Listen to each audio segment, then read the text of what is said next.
Hey everyone, it is Alan Kay. Today I wanted to talk about the Collected Works Bookstore audio-only interview from April 17th, 2013. This is not the same video interview that many of you have seen from Toby Eunice and A Gypsy's Kiss. This is an audio interview only and is from Dale Neitzel. Again, if you go to Dale Neitzel's website and go to his media coverage section, you scroll towards the bottom, you'll find a link to the audio-only interview from Douglas Preston, Michael McGarrity, and Forrest Fenn at Collected Works. So I just wanted to call out Dale Neitzel's website as my source. I also hid an Easter egg on this page. The only clue I will give you is that it is really hard to find. And for anyone that comments below, when you find the Easter egg, I don't know what I'll give you. Maybe nothing, maybe something. But leave a comment below if you find it, and have fun. So I'm going to start out with nugget number 1, and I chose 17 nuggets for no reason other than I found 17 quotes that I liked from this interview. They are in chronological order, and I have 17 tabs open on my browser, so hopefully this all works out, but more than likely I'm going to have to go back and edit all of this. But without further ado, let's just jump into nugget 1. Why did Forrest write The Thrill of the Chase? Here we go. Why don't you tell these folks why you wrote this book?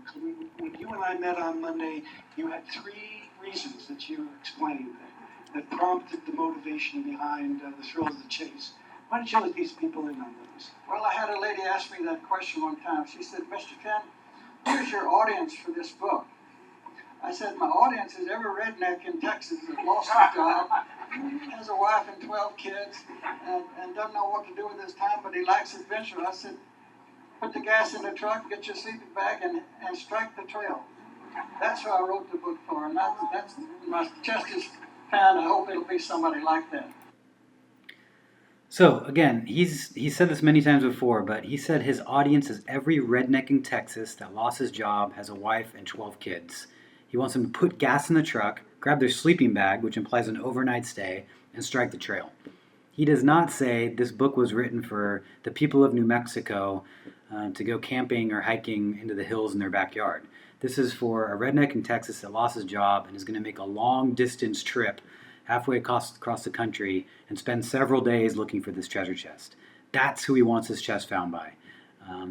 So hopefully I didn't just generate 100 dislikes from the New Mexico searchers, but that's what's been in my mind every time I hear him say that this book was not written for the people of New Mexico or Yellowstone or Wyoming or Montana or the Rocky Mountains.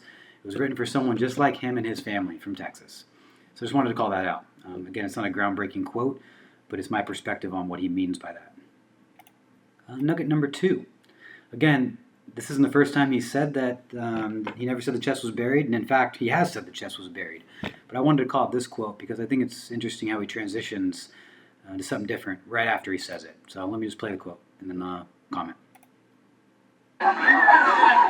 Is there anybody here now that doesn't believe that Forrest has a treasure box buried somewhere? There's one person who doesn't believe in the back. Okay, only one person doesn't. I've seen the treasure too. Now, wait just a minute, Mike. I'm sorry. I've never said that the chest is buried. I've said that I hid the chest. That doesn't mean that it isn't buried. Okay, all right. But I just didn't want to give that clue. You didn't want to give the clue until now. The chest weighs 42 pounds, and very interesting, I think, a lady wrote Dale Neitzel an email. She said that she was in the grocery store. She knew that the treasure chest weighed 42 pounds. So she saw a bag of dog food there weighed 20 pounds. So she put one on top of the other and tried to lift it, and she couldn't lift it. So I think she decided she wasn't going to look for the treasure chest. That's right. So you've probably heard these quotes before, and what I thought was interesting is just that he said he didn't want to give that as a clue, that he never said that the chest is buried. That doesn't mean that it's not buried. He just didn't want to give that clue. And then he goes into saying the chest weighs 42 pounds. So he goes from stating that he didn't bury it, but it might be buried, and it's really heavy. So in my mind, it just gave me this visual of the chest laying on top of a mud or something sandy or soft ground, and just over time, over the past almost decade, and the detritus that piles up over it, it could be buried now. Which also reminded me of The Second Fig, which is a poem in The Thrill of the Chase. Safe upon the solid rock, the ugly houses stand. Come and see my shining palace built upon the sand. So again, maybe that's what he's implying, is that he didn't bury it, but at this point, because of its weight, it could have buried itself. So just calling that out, and again, it's not groundbreaking, but that's nugget number 2. Let's jump to the number 3. So far, so good here on these quotes. Here we go. But one of the things that I've heard is that people are now looking at all the graphics in the book and trying to use those as a way to figure out clues to the story. Can you tell the audience if there's, any truth to that? Well, you can blame Susan Caldwell for that, because she put these little postmarks around my book. Those that have the book have seen those little postmarks. Lots of people think those are coordinates. They draw lines. You have to arrange those and take them to the treasure. The treasure is not easy to find, but it certainly is not impossible. The person that finds that treasure chest is going to have to figure out the clues and walk right straight to it. They're not going to happen on that treasure chest. So again, he was asked a very straightforward question. What I think is straightforward is, are there hints in the graphics? And he immediately deflects again and talks about Suzanne Caldwell adding the postmarks, and that people are drawing lines and coming up with coordinates because of the postmarks. That's not even what the question was. The question was about the graphics and the illustrations, and are there hints hidden in that? And I do think there are some. I mean, I couldn't tell you that I have any. I mean, I have ideas and some fun thoughts, but I think there's something to the illustrations. Rodney Greenway asked Forrest if he could do an audiobook, an audio reading of The Thrill of the Chase, and in so many words, Forrest replied and said that the book would be nothing without the illustrations, and I think that's important. Another small call out, I don't know, the first page of the book, I don't even call this page, where all the credits are, it says, drawings are by Alan Polt, unless otherwise noted. What does unless otherwise noted mean? I mean, I know on page 99 you have that one illustration with the JF on it, but any one of these illustrations could have markings or notes, and that would be drawn by Alan Polt, unless noted.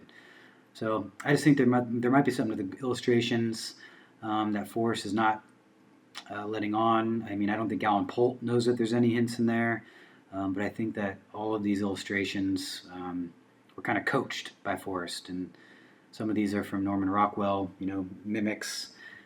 It's also interesting that he has a different illustrator for Too Far to Walk, Danny Bodelson. So why would he switch illustrators? Why is he deflecting? Why can't he just flat out say there are not hints in the illustrations, the end? I just think it's really interesting. And then in scrapbook 152, don't want to forget this, he ends that scrapbook, or at least there's a quote in it, where he says, life should be an illustrated search for hidden treasures and not just a guided tour. So again, I think there's something to all of the illustrations in all of his books, maybe not every single one, but I think he might have hid some hints inside the graphics, especially when he immediately deflects the answer in quotes like this. So there was that. Let me go to the next one. Sorry, I'm losing my place here. Nugget number 4. I know that the treasure is still where I hid it. I'm going to hopefully follow that up with a contradiction like 8 minutes later, but here we go. Is there an active GPS on board? I mean, how else would you know if someone had found it? Is there an active GPS on board, and how will you know that someone has found the treasure? How else? How else would you know? Well, I don't want to answer either one of those questions. but I know that the treasure is still where I hid it. Can I ask a question? Have you checked? Did you check? I said I know that the treasure is where I hid it. I love that. Clever Forrest. But let me just jump right into the second quote. So he says, I know that the treasure is still where I hid it. I said, I know that the treasure is still where I hid it. So again, he's not telling you how. He's not admitting to a GPS or any sort of tracking, but he's saying he knows where he hid it. And 8 minutes later, I believe someone asked a very similar question. Here we go. Hopefully. Assuming you are still alive and compos mentis, will you know when this treasure is found, if it is found within those parameters? The question is, do I know? Will you know when the treasure is found if you're still alive? The kind of guy that's going to find that treasure chest is the kind of guy that can't keep it quiet.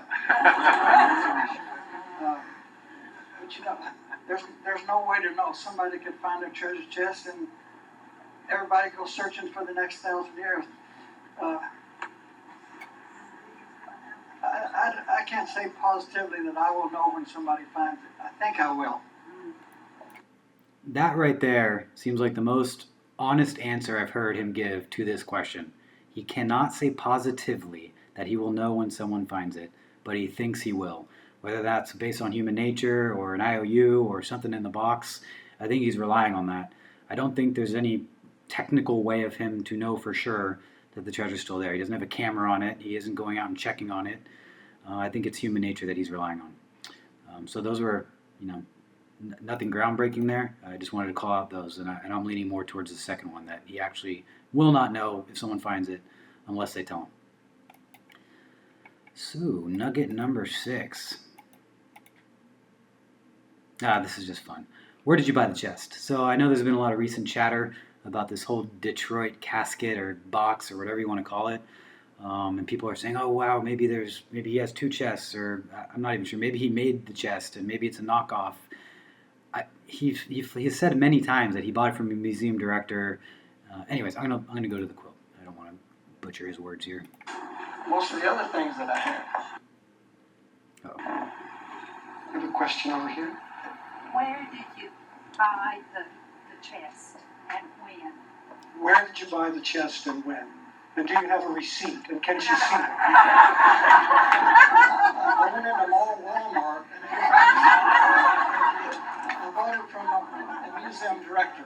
I'm not going to tell you who it is, but it was perfect for what I needed. So again, he bought it from a museum director, and it was perfect for what he needed. So I think it's more interesting to think about, why was this perfect for what he needed? I mean, I don't think it was the size. It's a small chest, 10 by 10 by 6, and he can only put certain things in it because of the size. Maybe it's the allegorical siege on the outside of it. Maybe it was the location of the museum he bought it from, or maybe it was the director he bought it from. I'm not sure, but there was something about that chest that was perfect for what he needed. And I don't think he made this. I don't think this is a knockoff. I think he chose this chest because it was perfect. And that's something we should probably think about and keep looking into. And I know some of us are. Cheers to you guys. Let's see here. Nugget number 7. I really don't want to re-edit this. Hopefully this all works. So Forrest, has anyone ever gotten close to finding it? I don't know what you mean by close, but I know people have been within 500 feet. There are 2 different parties that have figured out the first 2 clues correctly and went right past the treasure chest because they didn't have the others. So this again isn't too groundbreaking, and in fact I think he talks about this again in the next Collected Works interview on October 22nd. You can look up A Gypsy Kiss. I think he says several people have figured out the first 2 clues in that version. But either way, he's talking about people solving the first 2 clues and coming within 500 feet or 200 feet or going right past it or walking right past it. And it's such a tricky quote, because he talks about how every word in the poem matters, and to discount any of the words, is going to be a mistake. He has also noticed that the first clue is begin at where warm waters halt. So, I'm just assuming that the second stanza has maybe 2 clues, maybe 3. Some people say there's 4 in there, but let's just assume that there's 2 clues in the second stanza. And you could walk right by the chest, or you could get within 500 feet. Like, what is the point of the rest of this stuff in the red? And it's just crazy. And maybe they walked by the other 7 clues, but they didn't solve them correctly. So his use of the word correctly, he always qualifies this statement with that. So maybe these people solved the first 2 correctly, but we're a little bit off on the other 7. I'm not sure. But this is a good nugget. It just puts a timestamp on the 500-footer, or the 500-foot people, since there's multiple parties that came within 500 feet. Again, this is April 17th, 2013. So timestamp that one for y'all. Nugget number 8. Why didn't it go there? Oops. There we go. Since you said that You're going to have to speak up, sir. since you said that it doesn't matter to you so much if somebody finds it sooner or in 10,000 years, how are you thinking about these clues? How much information are revealed in the clues? Well, he was saying that given that someone could find it 10 years from now or 10,000 years, How much information is in the clues? Is it how? I guess how hard are those clues? The clues are difficult, and I designed it that way. That poem is not something I wrote one afternoon. I worked 15 years on that poem, from 1988 until, well, for 15 years. I'm not very good at geography, but I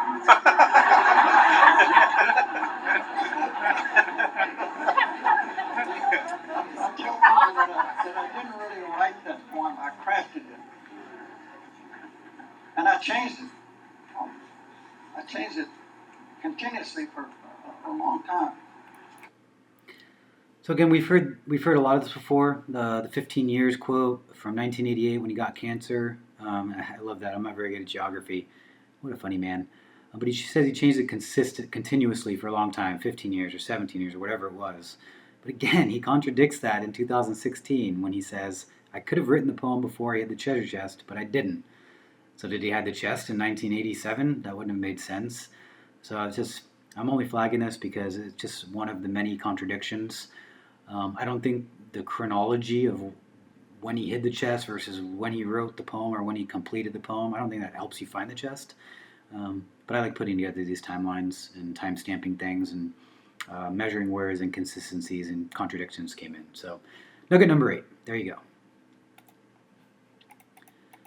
Nugget number 9 and 10. I think I could play these together. Let's give it a shot here. Oh yeah, this is a fun one. I'm going to let it play out. This is when he's talking about that his wife didn't know he was writing the book for 6 weeks, and then his wife doesn't know that he hid the treasure chest within 2 years. I'll play this, and then I'll comment on it. God.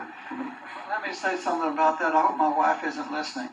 My wife didn't know that I was writing the book. Some of the stories I wrote a couple of years ago, like my war story, My War for Me. But most of the book I wrote in 6 weeks. I had it in my mind, but not on paper. And my wife caught me walking out of the basement with a picture of her that I wanted to put in the book, and she asked me where I was going with her picture. So I had to tell her that I'd finished my book. And but she doesn't know. Within 2 years of when I hid the treasure, the treasure chest is 10 inches by 10 inches, and I've written 2 books that are 10 inches by 10 inches. So I had a big handkerchief covering the treasure chest in my vault. So when I took the treasure chest out and hid it, I replaced it with a stack of my books that are the same height as the treasure chest, and I put the handkerchief back over it. One day she went in there and pulled the handkerchief off, expecting to see the treasure chest, and she saw a stack of books. That was the first time that she knew it was gone. Well, you got to deny that that's true?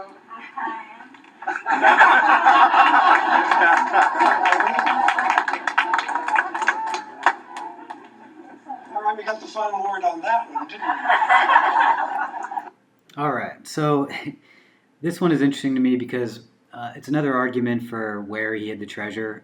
People in New Mexico, searching in New Mexico or close to Santa Fe, their assumptions are that because Peggy didn't know when he hid the treasure, he must have hidden it close by. And I'm just going to argue that. I don't think she was paying attention to everything he was doing on a daily basis, or even over 6 weeks, or even over 2 years. I think she gave him the freedom to live his own life, to come and go, to take trips to Wyoming or Montana or wherever, to go fishing or to the Cody Museum or wherever. And I think he did this often. And that's why she does not know within 2 years of when he had the treasure, because it wasn't a one-off, one-time thing that he did. I think he took off on these, 800 to 900 mile road trips often, maybe several times a year. And I think he chose one of those trips to hide the chest. Now, that means he could have hidden it just north of Santa Fe and kept on going to Cody, Wyoming, for example. I don't know. But I'm just saying that because his wife didn't know when he hid it, that does not mean that it's hidden close by. She didn't know that he was even writing a book for 6 weeks. I mean, can you imagine living with your wife for 6 weeks and writing a book like Thrill of the Chase and she have no idea? That just doesn't make sense to me. But anyways, that's nuggets 9 and 10. Jumping to nugget number 11. Let's see here. How long ago did you hide the treasure? Okay, this is a fun one, I think, and then I'll comment afterwards.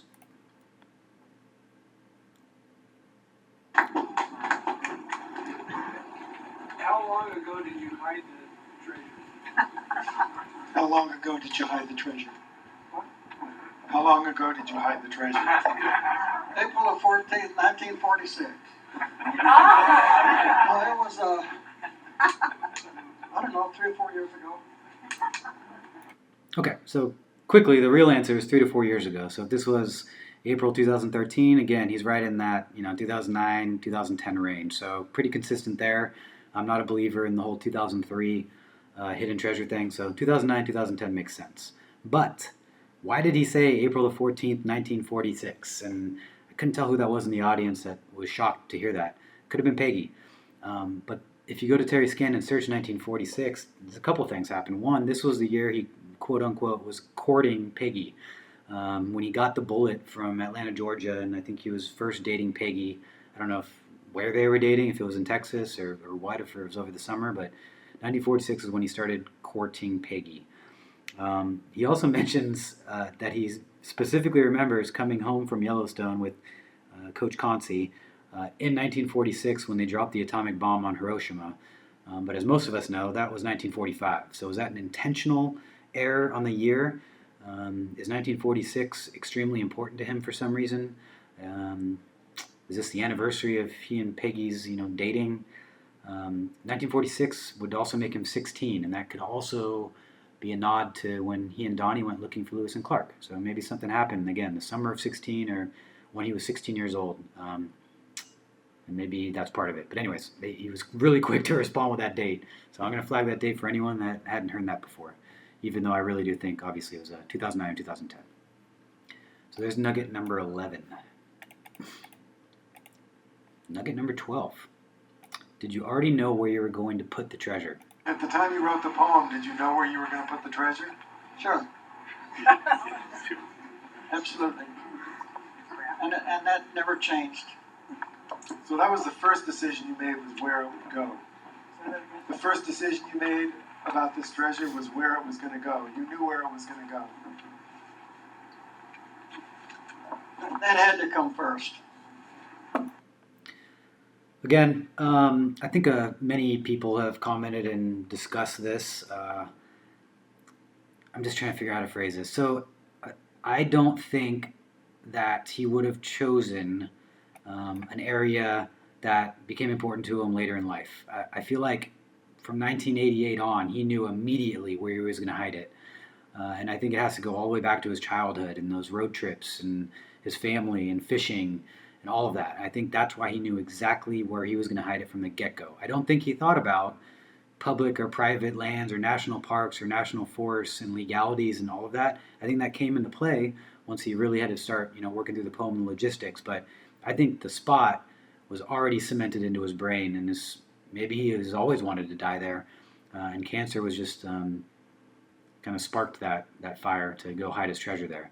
So he always knew it was going to be hidden, and I know he's pointing towards New Mexico in this picture, but he always knew, and that had to come first, and that never changed. So don't think that he chose the location for convenience sake or because it was more legal or anything like that. He always knew, and that never changed.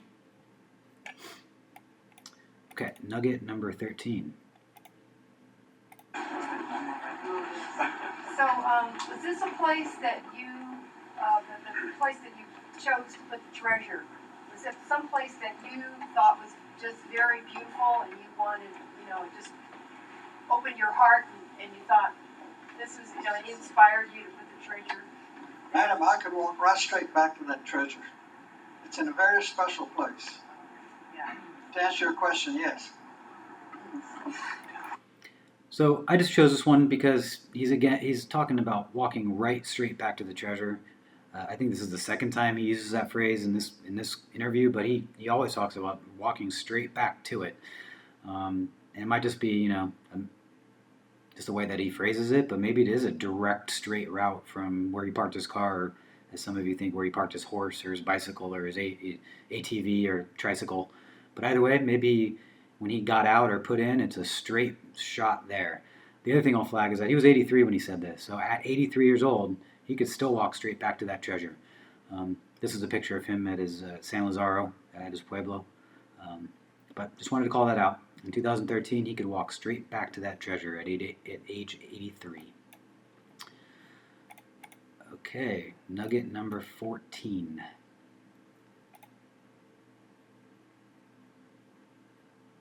I have a question. If you're planning for the treasure to be maybe found in the next 1,000 years, how can you be sure that there won't be some kind of natural elements that could affect it, or somebody building a bridge, or how do you know it's going to be safe and secure where it's hidden? Good question.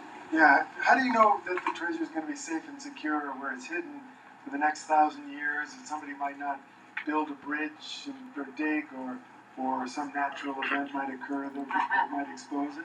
That's always possible. Forest fires, earthquakes, mudslides, floods.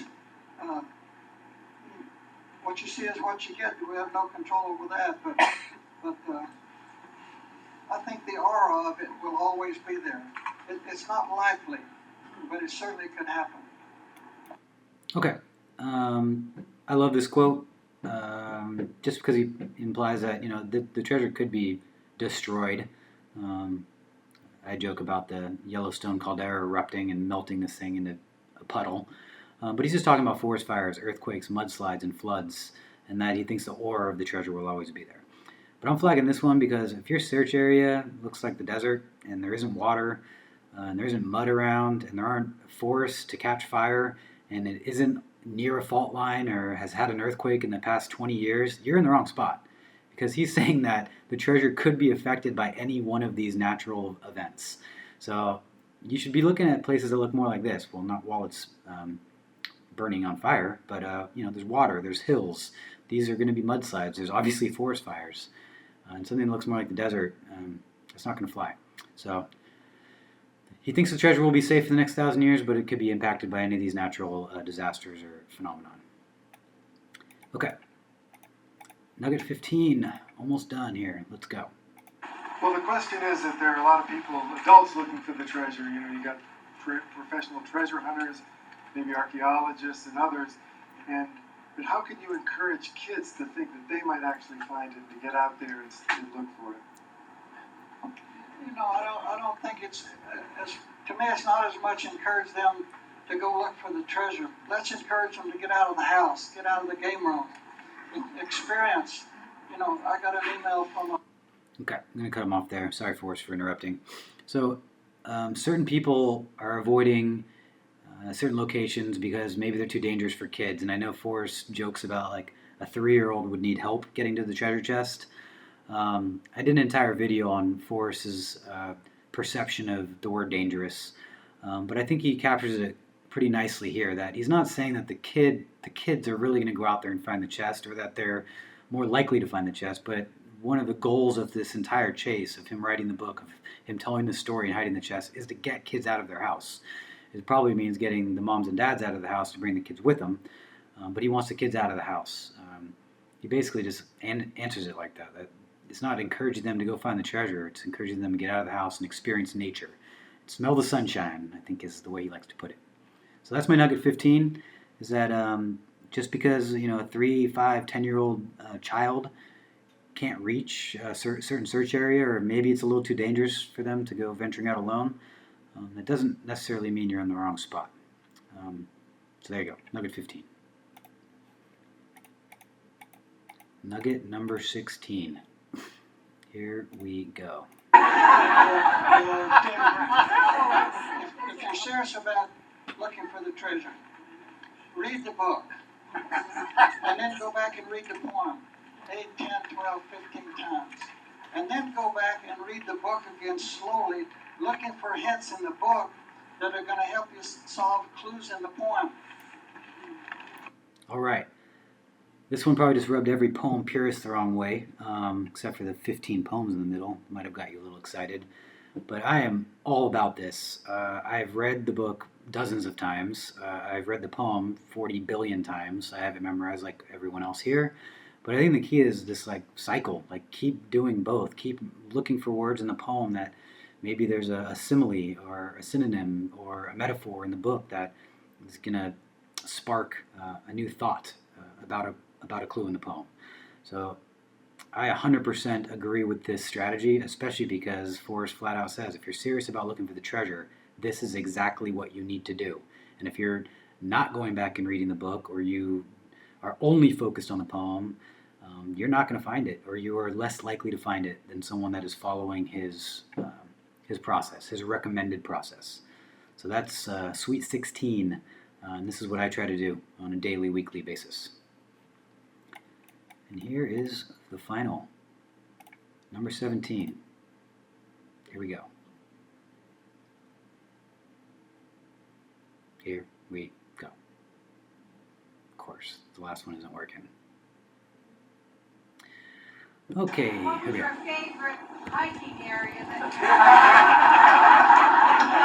My favorite hiking area is Pueblo Mesa, and I can talk to you about that later. I'll tell you mine too if you'd like to know. But I have a feeling you want to know his favorite hiking area. Forrest, what is your favorite hiking area? My favorite hiking area. My favorite hiking area, you know, I don't have them listed 1, 2, 3, 4, 5, but I think I've done more hiking in my life in and around Yellowstone Park than any place else. But I've been all over New Mexico. I mean, I loved it. I've got a couple of buddies that I used to hike all day long with. So his first reaction was that he's done more hiking in Yellowstone Park than any place else. This immediately makes me think of the Donnie Joe Looking for Lewis and Clark story. But then he also gives a nod and homage to New Mexico and hiking there with friends. So I don't know, it's just a nugget. He's just talking about his favorite hiking areas. He didn't put him in 1, 2, 3, but he put Yellowstone at number 1 and then talks about New Mexico number 2. So in my mind, that's how I have him ranked as well. And hopefully that didn't just generate 20 more dislikes from you non-Wyoming, non-Montana, non-Yellowstone searchers. But this is where I'm looking, and this is where Forrest has done most of his hiking. So there are my 17 nuggets from the Collected Works Bookstore audio interview. Again, this is from Dale Neitzel's website. If you go to the media coverage section and scroll to the bottom, you will find this link. And I think it's like 53 minutes long, and I pulled out 17 quotes. There's more in there, but these were my favorites. So this is 30 minutes long. Hopefully I didn't bore you, and hopefully the audio came out pretty good. And again, there's an Easter egg on this slide right here, and it is Willie Hart. So good luck. And I'll chat with you guys soon. See ya.